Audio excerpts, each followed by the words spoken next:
শুভেচ্ছা জানাচ্ছি। বাংলাদেশ ইসলামী ছাত্র শিবিরের উদ্যোগে ঢাকা বিশ্ববিদ্যালয়ের টিএসসিতে 2 দিনব্যাপী প্রকাশনা উৎসব চলছে। তো আজকে আমাদের দ্বিতীয় দিন। আমরা সকাল থেকেই শিক্ষার্থীদের স্বতঃস্ফূর্ত রেসপন্স দেখতে পাচ্ছি। আমাদের আজকে মোট 3টি বইয়ের মোড়ক উন্মোচিত হবে। এর মধ্যে একটার নাম হলো রক্তের দলিল জুলাই শহীদ।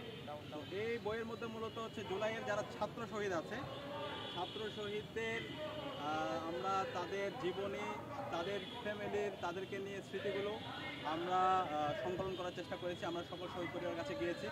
তো তাদের যে স্মৃতিগুলো আছে সেগুলোকে আমরা সংরক্ষণ করতে চাই। সেই জায়গা থেকে আমরা ছাত্র শহীদদেরকে নিয়ে যারা জুলাই বিপ্লবে জীবন দিয়েছে, স্কুল, কলেজ, মাদ্রাসা, বিশ্ববিদ্যালয় পর্যায়ে সকল শহীদদেরকে নিয়ে আমরা এই সংকলনটা বের করছি। ইতিহাসের একটা গুরুত্বপূর্ণ দলিল হবে ইনশাআল্লাহ এটি। একই সাথে আমাদের আরও 2টি বই আজকে একই সাথে আমাদের এখানে মোড়ক উন্মোচিত হবে একটু পরেই। এর মধ্যে একটি আছে জুলাই স্মৃতি। আমরা গত বছর স্মৃতি লিখন নামে একটা প্রতিযোগিতা আয়োজন করেছিলাম। সেই স্মৃতি লিখন প্রতিযোগিতায় প্রায় 3000 উপরে আমাদের কাছে লেখা এসেছিল। ওখান থেকে আমরা অগ্রাধিকার ভিত্তিতে এটা প্রথম সংকলন এবং এটা অব্যাহত থাকবে। সারা দেশের প্রত্যেকটা জায়গা থেকে আমাদের কাছে লেখা এসেছে এবং এখানে যারা আন্দোলনের নেতৃত্ব দিয়েছে, পাশাপাশি শহীদ পরিবারের থেকে লেখা এসেছে, তাদের স্মৃতি নিয়ে, যারা শহীদ হয়েছে তাদের বন্ধুদের যে স্মৃতিগুলো আছে তাদেরকে নিয়ে সেগুলো এসেছে এবং নতুন বাংলাদেশের স্বপ্ন, প্রত্যাশা, আকাঙ্ক্ষা সেটা নিয়ে আমাদের কাছে লেখা এসেছে। তো আমরা অগ্রাধিকারের ভিত্তিতে আমরা প্রথম খণ্ড বের করেছি এবং এটা আমাদের এই ধরনের সংকলনগুলো আমাদের অব্যাহত থাকবে। একই সাথে আমাদের আজকে আরেকটি বইয়ের মোড়ক উন্মোচিত হবে, গল্পে আঁকা জুলাই বিপ্লব। এই বইটা খুবই অসাধারণ একটি বই হবে। এটা মূলত শিশুদের জন্য আমরা বের করেছি। খুনি হাসিনা কত বড় ফেসিস্ট ছিল, কত বড় গণহত্যাকারী ছিল, শিশু হত্যা ছিল, কত বড় ডাইনি ছিল, সেটা আমরা এখানে গল্পে গল্পে ছবির মাধ্যমে আমরা তুলে আনার চেষ্টা করেছি। এখানে প্রত্যেকটা পেজে পেজেই খুনি হাসিনার তার দানব আকৃতি, তার যে ফেসিবাদের সে যেভাবে ফেসিস্ট হয়ে উঠেছিল, সে কীভাবে গণহত্যা এবং শিশু হত্যা করেছে, সে রিয়াগুপকে কীভাবে বেলকুনিতে হত্যা করেছে, তাহমিদকে কীভাবে সে হত্যা করেছে, এভাবে শহীদ আনাস থেকে শুরু করে যত শিশু শহীদ আছে তাদেরকে কীভাবে হত্যা করেছে, এই সকল কথাগুলো আমরা গল্পে গল্পে এবং ছবির মাধ্যমে আমরা এখানে নিয়ে আসার চেষ্টা করেছি। এবং এই জুলাই বিপ্লবে আপনারা জানেন শিশুরাই রাজপথে নেমেছিল, জীবন দিয়েছিল এবং এই যে এতগুলো দেখার পরে তাদেরকে আবার আমরা হোমওয়ার্ক দিয়েছি এখানে, যে হচ্ছে যেগুলো সে দেখেছে সে কীভাবে সেটা আঁকবে, পোস্টারগুলো সে নিজের মতো করে আঁকা।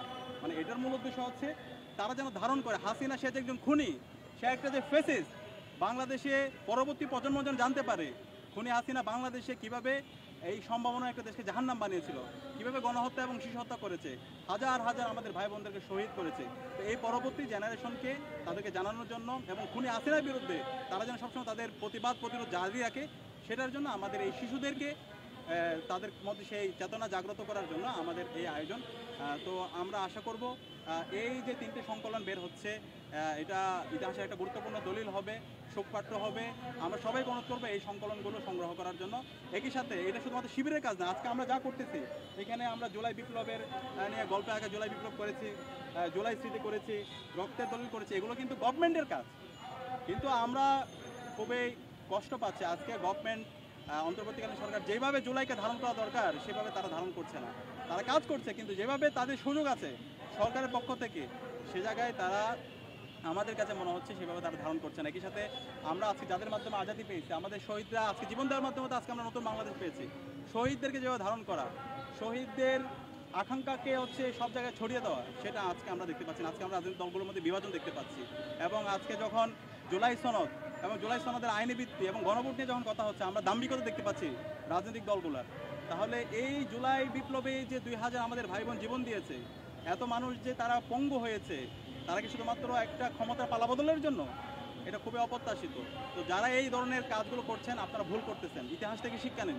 আপনারা যদি ইতিহাস থেকে শিক্ষা না নিয়ে সে আগের ফেসিবাদী কাঠামোকে আপনারা রেখে দিতে চান, আবার আগের সেই ফেসিবাদী রাষ্ট্র কাঠামো যেটার মাধ্যমে হাসিনা খুনি হয়ে উঠছিল, রাষ্ট্রের সকল প্রতিষ্ঠানকে ভেঙে চুরমার করে দিয়েছিল, সেই উপাদানগুলো যদি আপনারা রেখে দিতে চান, বাংলাদেশের ফেসিবাদের যে পরিণতি হয়েছিল তার সাথে খারাপ পরিণতি আপনাদের হবে। আমি সবাইকে অনুরোধ করবো, এখনই সময় আছে আমাদের সবাই মিলে আমাদের এই স্বপ্নের বাংলাদেশ বিনির্মাণ করার, এবং সে বাংলাদেশ হবে আমাদের এই জুলাইয়ে যে শহীদরা জীবন দিয়েছে, আমাদের ছাত্র শহীদরা যে জন্য জীবন দিয়েছে, একটা বৈষম্যহীন ইনসাফ ভিত্তিক বাংলাদেশ বিনির্মাণ, সে বাংলাদেশ বিনির্মাণ যেন আমরা করতে পারি, সেই উদাত্ত আহ্বান জানিয়ে এবং আমাদের আজকের যে প্রদর্শনী, সেই প্রদর্শনীতে সবাই এখন যারা আসেন না তাদেরকে আসার আহ্বান জানিয়ে আমি আমার কথা এখানে শেষ করছি। সবাইকে ধন্যবাদ।